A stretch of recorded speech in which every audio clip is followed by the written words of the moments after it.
जय श्री राधे। पूज्य श्री सद्गुरुदेव भगवान के चरणों में प्रणाम।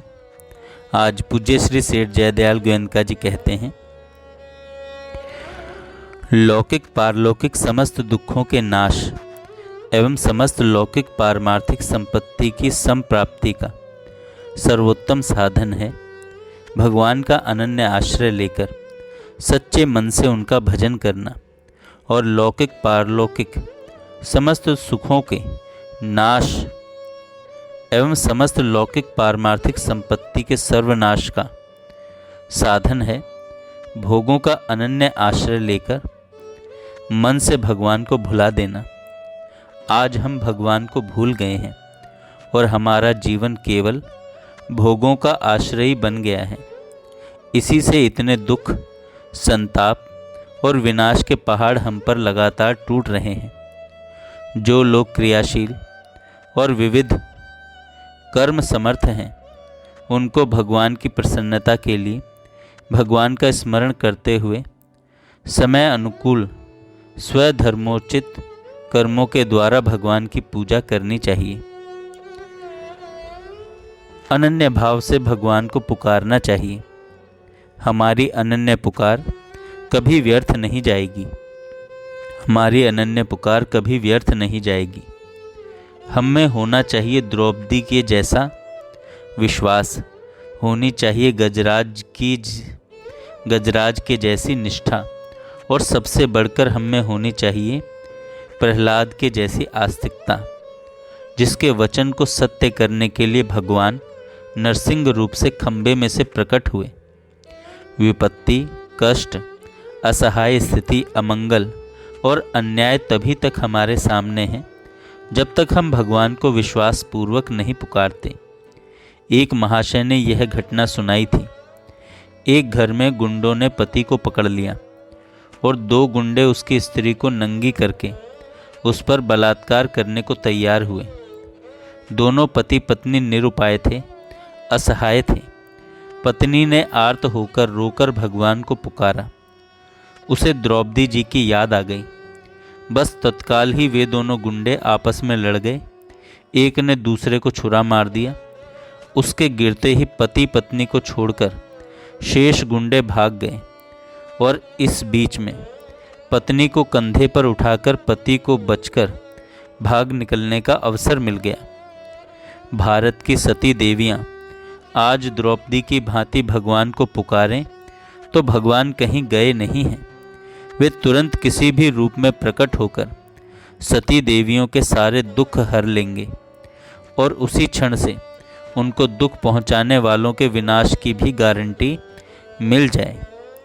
दुष्ट दुशासन के हाथों में पड़ी हुई असहाय द्रौपदी जी ने आर्त होकर मन ही मन भगवान श्री कृष्ण का स्मरण करके कहा था, गोविंद द्वारका वासिन कृष्ण गोपी जनप्रिय।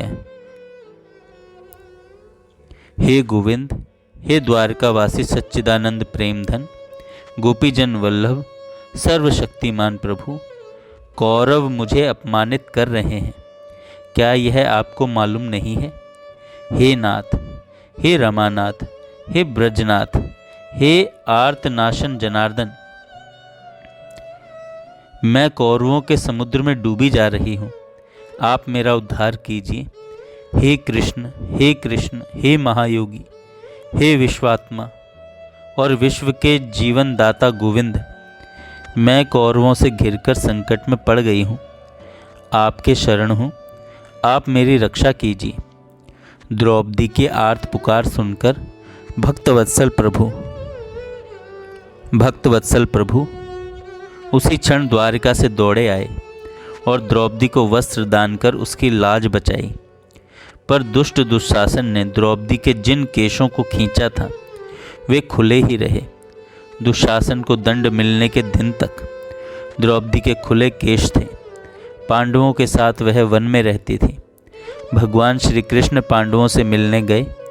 वहाँ द्रौपदी ने एकांत में रोकर भगवान श्री कृष्ण से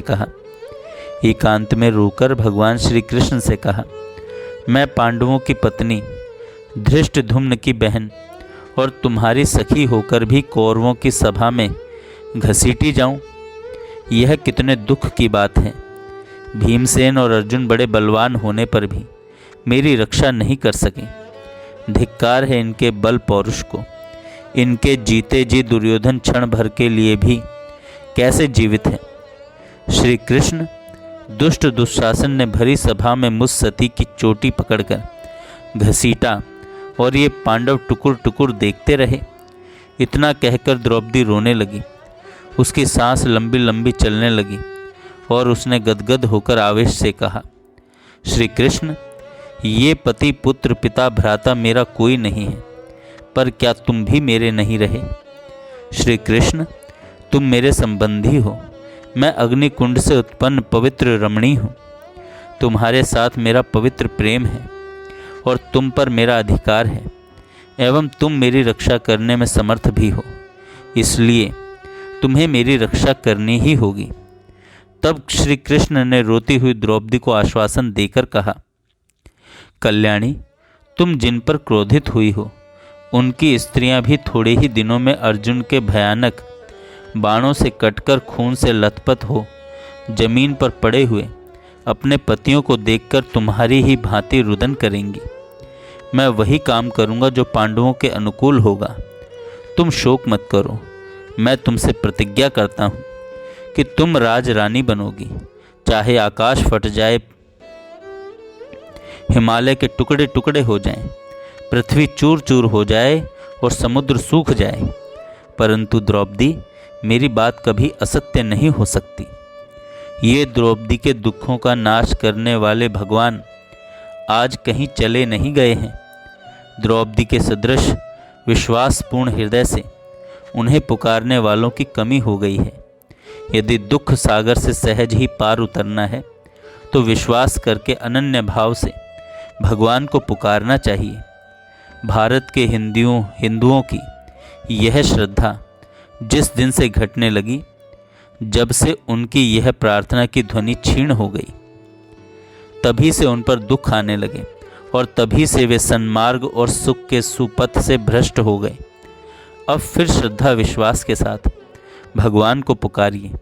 देखिए आपके इहलौकिक दुख दूर होते हैं या नहीं, और देखिए आपको भगवान की अमृतमयी अनुकंपा से भगवान के दुर्लभ चरणारविंद की प्राप्ति सहज ही होती है या नहीं। जय श्री राधे। जय श्री राधे।